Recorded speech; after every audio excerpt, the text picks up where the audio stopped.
जय हिंद साथियों। दोस्तों आप लोग कैसे हो। आशा करता हूँ आप लोग अच्छा होंगे, स्वस्थ होंगे, मस्त होंगे। अगर आप लोग अच्छा नहीं हो तो अभी के अभी मेडिकल जाओ और दोस्तों दवा ली आओ और खा के आप लोग अच्छा हो जाओ और पढ़ाई में लग जाओ, ठीक ना। आप लोग बहुत ही ज़्यादा आसक्त किए हो तो अब आप लोगों को आसक्त करने का समय नहीं है। अगर आप लोग अब सोचते हो आज नहीं पढ़ेंगे, कल से शुरू करेंगे, कल नहीं परसों से शुरू करेंगे, तो आप लोगों का तो आधा समय समाप्त हो चुका है, आधा समय बचा है। तो उसी आधा समय में अब आप लोगों को अच्छा से पढ़ाई करना है। और आप लोगों को पता होगा इस बार कंपटीशन भी तगड़ा बढ़ेगा और आप लोगों को फिजिकल के लिए कितना नंबर पर बुलाया जाएगा तो वो भी दोस्तों अब आप लोगों को बढ़ जाएगा। क्योंकि दोस्तों पहले आप लोगों का 25 से 26 क्वेश्चन सही कर लेते थे तो आप लोगों को बुला लिया जाता था। लेकिन दोस्तों इस बार आप लोगों का कंपटीशन क्यों बढ़ेगा, क्योंकि अब आप लोगों का एक साथ 2 ट्रेड में फार्म भरने का मौका मिल रहा है। तो दोस्तों इसके लेके आप लोगों का जो कंपटीशन है वो तगड़ा बढ़ेगा, ठीक ना। तो आप लोग अच्छा से पढ़ाई में लग जाओ। तो दोस्तों आज आप लोगों के लिए टॉप 25 क्वेश्चन लेके आया हूँ, जिसमें से आप लोगों का 15 क्वेश्चन सामान्य ज्ञान का रहेगा और 10 क्वेश्चन सामान्य विज्ञान का रहेगा, ठीक ना। तो ये 25 क्वेश्चन को ध्यान से देखना, तभी आप लोग समझ पाओगे और अच्छा से पढ़ाई आप लोग करते रहो, ठीक ना। आप लोगों का बुक के लेके बहुत ही ज़्यादा कमेंट आता है, रोहित भाई कौन सा बुक पढ़े तो अच्छा रहेगा। तो दोस्तों मेरे ख्याल से लगता है आप लोग अगर राम सिंह यादव का बुक पढ़ते हो तो राम सिंह यादव का बुक है जो उसमें से अच्छा क्वेश्चन देखने को मिलता है। ये मैं अपने पास से नहीं बता रहा हूँ क्योंकि मैं बहुत सारा भाई का रिव्यू लिया हूँ, जो भी भाई टीए का एग्जाम दिया था तो वो भाई बोल रहा था कि राम सिंह यादव से बहुत सारा क्वेश्चन टकराया था, उससे आया था, ठीक है ना। तो आप लोग राम सिंह यादव का बुक ऑनलाइन भी ले सकते हो और ऑफलाइन भी किसी दुकान में आसानी से मिल जाएगा, ठीक ना। तो आप लोग वहां से जाके लेके खरीद सकते हो। तो आप लोग लास्ट में ईमानदारी से बताना 25 में से आप लोगों का कितना क्वेश्चन सही हुआ है और आप लोगों को मेरा क्लास कैसा लगता है ये भी आप लोग बताना, ठीक ना। तो अब आप लोग ध्यान से देखो, ठीक ना। और मैं क्वेश्चन को शुरू करने से पहले आप लोगों को एक मोटिवेशनल शायरी सुना देता हूँ ताकि आप लोगों को पढ़ने में और भी मज़ा आएगा, ठीक ना। और ये दोस्तों शायरी अच्छा लगेगा तो आप लोग कमेंट बॉक्स में ज़रूर बताना, क्योंकि पढ़ाई के साथ साथ थोड़ा इंटरटेनमेंट भी ज़रूरी है, ठीक ना। तो आप लोगों का शायरी का लाइन है वो दोस्तों बहुत ही झकास लाइन है, ठीक ना। आप लोग ध्यान से सुनना। दिल की धड़कन मेरे नींदों का तू चैन है, दिल की धड़कन मेरे नींदों का तू चैन है, मुझे छोड़ मत जाना ए फौज की वर्दी, तेरे सिवा मेरा कौन है, ठीक ना। तो दोस्तों ये लाइन आशा करता हूँ आप लोगों को अच्छा लगा होगा। तो अब आप लोग क्वेश्चन पर ध्यान दो और आप लोग अच्छा से पढ़ाई करना, ठीक ना। आप लोगों का पहला क्वेश्चन है, भारत किस वर्ष 2011 की जनगणना के अनुसार कुल जनसंख्या में ईसाई समुदाय का प्रतिशत कितना है, बताओ। यहाँ पे दोस्तों टाइपिंग में गलती हो गया है, यहाँ पे की लिखा गया है लेकिन यहाँ पे किस होगा, ठीक ना। आप लोग इसको याद रखना। तो आप लोगों के सामने 4 ऑप्शन है, 1.3%, 2.3%, 3.3%, 4.3%। क्या होगा इसका राइट आंसर, आप लोग बताओ। आप लोगों का राइट आंसर होगा ऑप्शन नंबर बी होगा, 2.3% आपका इज राइट आंसर होगा। भारत किस वर्ष 2011 की जनगणना के अनुसार कुल जनसंख्या में ईसाई समुदाय का प्रतिशत कितना है, 2.3% आपका इज राइट आंसर हो जाता है, ठीक ना। 2 नंबर आप लोगों का क्वेश्चन है, भारत का पहला टेस्ट क्रिकेट मैच निम्नलिखित में से किस देश के खिलाफ खेला गया था, बताओ। England, Australia, Pakistan, West Indies. क्या होगा इसका राइट आंसर, आप लोग बताओ। भारत का पहला टेस्ट क्रिकेट मैच निम्नलिखित में से किस देश के खिलाफ खेला गया था, तो इसका राइट आंसर होगा ऑप्शन नंबर ए होगा, इंग्लैंड देश के खिलाफ खेला गया था, ठीक ना। 3 नंबर आप लोगों का क्वेश्चन है, अक्टूबर 2023 में इंदिरा देवी नल्लू को भारत में किस राज्य का राज्यपाल बनाया गया, बताओ। त्रिपुरा, असम, मेघालय और मणिपुर। क्या होगा इसका राइट आंसर। अक्टूबर अक्टूबर 2023 में इंदिरा देवी नल्लू को भारत में किस राज्य का राज्यपाल बनाया गया है? तो भाई इसका राइट आंसर होगा ऑप्शन नंबर ए, ठीक ना, त्रिपुरा। आप लोग ध्यान से याद रखना। और आप लोग भारत के अंदर जितना भी राज्य है वो सभी राज्य का राज्यपाल का नाम जरूर याद रखना, वहां से आप लोगों को एक क्वेश्चन जरूर देखने को मिलेगा। जो भी भाई याद करके जाएंगे उस भाई को 2 नंबर फिक्स रहेगा, ठीक ना। तो आप लोग इस बात को याद रखना। 4 नंबर आप लोगों का क्वेश्चन है, भारत में रामनवमी की किसकी याद में मनाई जाती है? आप लोग बताओ, भारत में रामनवमी किसकी याद में मनाई जाती है? भगवान राम की वन से वापसी, रावण की मृत्यु, ये तो हो नहीं सकता है। रावण की मृत्यु में थोड़ी भाई होगा। भगवान राम का जन्म, ये हो सकता है। सीता का अपहरण, ये भी नहीं हो सकता है। तो आप लोगों का राइट आंसर होगा ऑप्शन नंबर सी, ठीक ना। भगवान राम का जन्म के याद में ये भारत में रामनवमी किसकी याद में मनाई जाती है? तो भगवान राम का जन्म के याद में, ठीक ना। तो आप लोग इसको ध्यान से याद रखना। 5 नंबर क्वेश्चन है, प्रसिद्ध लोक नृत्य यक्षगान किस राज्य से संबंधित है? बताओ, कर्नाटक, केरल, तमिलनाडु, आंध्र प्रदेश। क्या होगा इसका राइट आंसर? प्रसिद्ध लोक नृत्य यक्षगान किस राज्य से संबंधित है? तो ये कर्नाटक से संबंधित है, ठीक ना। कर्नाटक आपका इज राइट आंसर हो जाता है। 6 नंबर क्वेश्चन है, सोनर मानसिंह निम्नलिखित में से किस नृत्य शैली की प्रसिद्ध कलाकार है? बताओ, ओडिसी, कथक, मणिपुरी, भरतनाट्यम। क्या होगा इसका राइट आंसर? भाई लोग बताओ क्या होगा इसका राइट आंसर? इसका राइट आंसर होगा ऑप्शन नंबर ए होगा, ओडिसी आपका इज राइट आंसर हो जाता है। सोनर मानसिंह निम्नलिखित में से किस नृत्य शैली की प्रसिद्ध कलाकार है? ओडिसी आपका इज राइट आंसर हो जाता है, ठीक ना। 7 नंबर आप लोगों का क्वेश्चन है, वन्य जीव संरक्षण अधिनियम कब पारित किया गया था? बताओ, 1972, 1982, 1992, 2002। क्या होगा इसका इज राइट आंसर? वन्य जीव संरक्षण अधिनियम कब पारित किया गया था? तो 1972 ईस्वी में किया गया था। आपका इज राइट आंसर हो जाएगा ऑप्शन नंबर ए होगा 1972। आप लोग अपना मेमोरी में सेट रखना, ठीक ना, यानी कि आप लोग सेव करके रखना। 8 नंबर क्वेश्चन है, निम्नलिखित में से कौन सा एक भारत का पारंपरिक खेल है? बताओ, कबड्डी, बेसबॉल, हॉकी, फुटबॉल। क्या होगा इसका राइट आंसर? निम्नलिखित में से कौन सा एक भारत का पारंपरिक खेल है? तो कबड्डी आपका इज राइट आंसर होगा, ठीक ना। कबड्डी के अलावा आप लोगों का कुश्ती भी होता है, कुश्ती भी पारंपरिक खेल है, ठीक ना। तो आप लोग इसको भी याद रखना। 1-2 और है, हमको याद नहीं है। अगर आप लोगों को याद होगा तो कमेंट बॉक्स में जरूर बताना। उसके बाद आप लोगों का 9 नंबर क्वेश्चन है, 2001 की जनगणना के अनुसार एक व्यक्ति को साक्षर कहने की न्यूनतम आयु क्या है? बताओ, 7 वर्ष, 14 वर्ष, 18 वर्ष, 21 वर्ष। क्या होगा आपका इज राइट आंसर? तो इसका राइट आंसर होगा ऑप्शन नंबर ए होगा, 7 वर्ष आपका इज राइट आंसर हो जाता है, ठीक ना। 2011 की जनगणना के अनुसार एक व्यक्ति को साक्षर कहने की न्यूनतम आयु क्या है? तो 7 वर्ष आपका इज राइट आंसर हो जाता है। और आप लोगों का 2011 की जनगणना के अनुसार से आप लोगों का वहां से क्वेश्चन देखने को मिलेगा।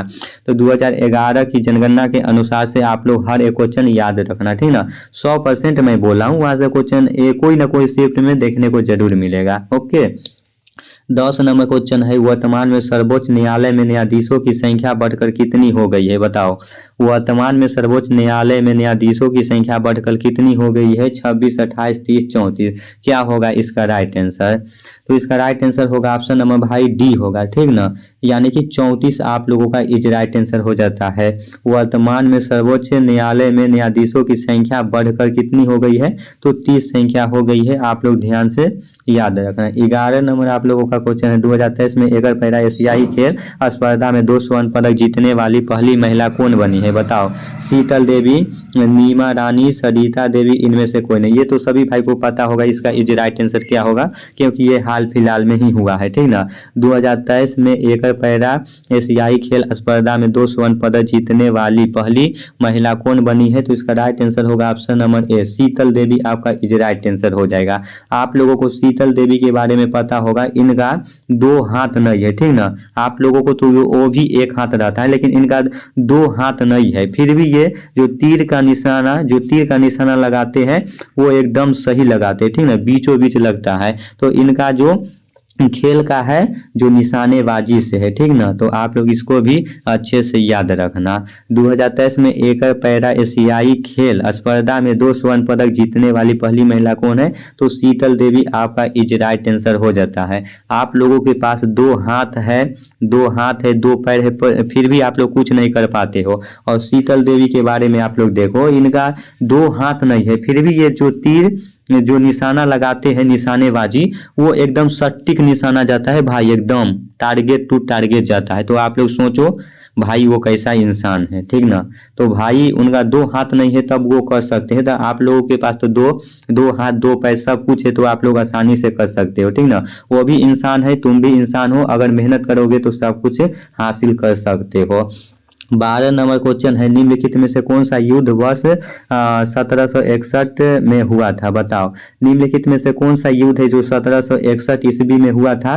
पानीपत का द्वितीय युद्ध, पानीपत का तृतीय युद्ध, बक्सर का युद्ध, प्लासी का युद्ध। बताओ आपका इज राइट आंसर क्या होगा? 1761 में कौन सा युद्ध हुआ था? तो 1761 में आप लोगों का पानीपत का तृतीय युद्ध हुआ था। Option number B is right answer हो जाएगा। पानीपत का तृतीय युद्ध कब हुआ था? 1761 ईस्वी में हुआ था, ठीक ना। आप लोग ध्यान से याद रखना। पानीपत का प्रथम युद्ध कब हुआ था? कमेंट में बताना। बक्सर का युद्ध कब हुआ था? आप लोग ये सब बताना।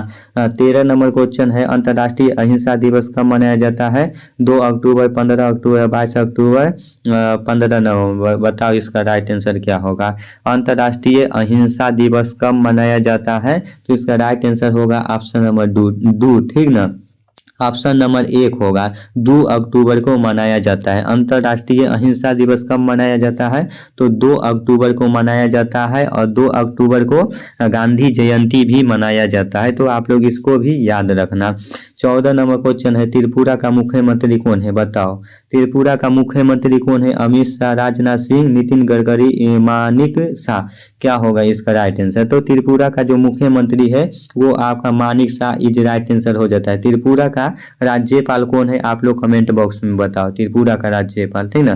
बिहार का राज्यपाल आप लोगों को पता होगा, ये पहले ये नहीं थे, ठीक ना। ये नया में बने हैं आरिफ मोहम्मद खान, ठीक ना। ये मुस्लिम है, तो आप लोग याद रखना बिहार का राज्यपाल कौन है? तो आरिफ मोहम्मद खान हो जाते हैं। और बिहार का मुख्यमंत्री कौन है? वो तो सभी भाई को पता होगा, हमारे नीतीश चाचा जी है, ठीक ना। नीतीश चाचा जी भाई सभी को पता होगा। नीतीश चाचा जी जो बिहार का मुख्यमंत्री है, पूरा बिहार को हिला के रखते हैं। अब आप लोगों का जीके का क्वेश्चन समाप्त हुआ। अब यहाँ से आप लोगों का विज्ञान का क्वेश्चन शुरू हुआ। 10 क्वेश्चन है, आप लोग इसको भी ध्यान से देख लो। निम्नलिखित में से कौन सी विद्युत ऊर्जा को उष्मा ऊर्जा में बदलता है? बताओ। विद्युत मोटर, विद्युत हीटर, विद्युत बल्ब, आकाश का नीला दिखाई देना। निम्नलिखित में से कौन सा विद्युत ऊर्जा को उष्मा ऊर्जा में बदलता है? तो इसका राइट आंसर होगा ऑप्शन नंबर बी, विद्युत हीटर आपका इज राइट आंसर हो जाएगा, ठीक ना। विद्युत हीटर आप लोग ध्यान से याद रखना। दूसरा नंबर आप लोगों का क्वेश्चन है, आकाश का नीला रंग, आकाश का नीला दिखाई देना किस कारण से है? बताओ, आकाश का नीला दिखाई देना किस कारण से है? परावर्तन, अपवर्तन, विवर्तन, परिकीर्णन। क्या होगा इसका राइट आंसर? तो इसका राइट आंसर होगा भाई लोग ऑप्शन नंबर डी होगा, परिकीर्णन के कारण है, ठीक ना। आकाश का नीला दिखाई देना किस कारण से है? तो परिकीर्णन के कारण से है। 3 नंबर क्वेश्चन है, जूल किसकी इकाई है? बताओ, जूल किसकी इकाई है? तो आप लोगों के सामने 4 ऑप्शन है, कार्य, ऊर्जा, उष्मा, सभी। तो क्या होगा इसका राइट आंसर? आप लोग बताओ। जूल किसकी इकाई है? तो ये सभी का है, कार्य का भी है, ऊर्जा का भी है, उष्मा का भी है। तो इसका राइट आंसर होगा ऑप्शन नंबर डी, ये सभी हो जाएगा, ठीक ना। तो आप लोग ध्यान से याद रखना। 4 नंबर आप लोगों का क्वेश्चन है, किसी पदार्थ का द्रव से गैस में बदलना क्या कहलाता है? बताओ। हिमीकरण, संघलन, वाष्पीकरण, उद्भवपातन। बताओ क्या होगा इसका राइट आंसर? किसी पदार्थ का द्रव से गैस में बदलना क्या कहलाता है? तो राइट आंसर होगा ऑप्शन नंबर सी, ठीक ना, वाष्पीकरण आप लोगों का कहलाता है। तो आप लोग ध्यान से याद रखना। 5 नंबर क्वेश्चन है, पक्षियों के सड़े अंडे जैसी बदबू वाली गैस है, तो ये आप लोगों का H2S हो जाता है। ओके, पक्षियों के सड़े अंडे जैसी बदबू वाली गैस है, तो H2S आपका इज राइट आंसर हो जाता है। 6 नंबर क्वेश्चन है आप लोगों का, NaNO3 किसका रासायनिक सूत्र है, बताओ इसका रासायनिक सूत्र आप लोगों को बताना है। बेकिंग सोडा होगा, सोडा एस होगा, चिल्ली साल्ट पीटर होगा, इनमें से कोई नहीं होगा। क्या होगा इसका राइट आंसर? NaNO3 किसका रासायनिक सूत्र है? तो इसका राइट आंसर होगा option number C, chilli saltpeter आपका इज राइट आंसर हो जाता है। 7 नंबर क्वेश्चन है, निम्नलिखित में से कौन सी अक्रिय गैस नहीं है, बताओ। हाइड्रोजन, हीलियम, आर्गन, आर्गन यहाँ पे 2 आर्गन लिखा गया है, बताओ इसका राइट आंसर क्या होगा। निम्नलिखित में से कौन सी अक्रिय गैस नहीं है? तो इसका राइट आंसर होगा ऑप्शन नंबर ए होगा, हाइड्रोजन आपका इज राइट आंसर हो जाता है। 8 नंबर आप लोगों का क्वेश्चन है, निम्नलिखित में से एक मिश्र धातु है, बताओ कौन सा मिश्र धातु है? जर्मन, सिल्वर, निकेल, तांबा, इनमें से कोई नहीं। क्या होगा इसका राइट आंसर? तो निम्नलिखित में से एक मिश्र धातु है, तो जर्मन सिल्वर आपका इज राइट आंसर हो जाता है option number A. 9 number question है, निम्नलिखित में से एक IVF का उदाहरण है, गिफ्ट, जुड़वा, परखनली शिशु, दोनों, इनमें से कोई नहीं। क्या होगा इसका राइट आंसर? इसका राइट आंसर होगा ऑप्शन नंबर बी होगा, परखनली शिशु आपका इज राइट आंसर हो जाता है। लास्ट क्वेश्चन है 10 नंबर, लड़का होगा या लड़की होगी यह निर्भर करता है, किस पे करता है? पिता पे, माता पे, दादा दादी पे, दादा पे, ये दोनों तो पहले कट होगा। अब बात आता है पिता होगा या माता होगा, आप लोग बताओ। लड़का होगा या लड़की होगी यह निर्भर किस पे करता है? तो पिता पे करता है। ठीक, ओके। आज आप लोगों के लिए टॉप 25 क्वेश्चन बताया हूँ, बताओ 25 में से आप लोगों का कितना क्वेश्चन सही हुआ है, ईमानदारी से बताना, ठीक ना। तो आशा करता हूँ दोस्तों आज का क्लास आप लोगों को काफ़ी अच्छा खासा लगा होगा। और दोस्तों मेरा समझाने का तरीका कैसा है, पढ़ाने का तरीका कैसा, आप लोग कमेंट बॉक्स में सभी बातें बताना, यानी कि अपना इंट्रोडक्शन जरूर देना, ठीक ना। मेरा आप लोगों को क्लास कैसा लगता है, समझ में आता है या नहीं आता है। तो भाई मैं फिर इसी तरह नेक्स्ट वीडियो में आ रहा हूँ, नेक्स्ट क्वेश्चन आप लोगों के लिए VVI लेके। तब तक जय हिंद, जय भारत, वंदे मातरम।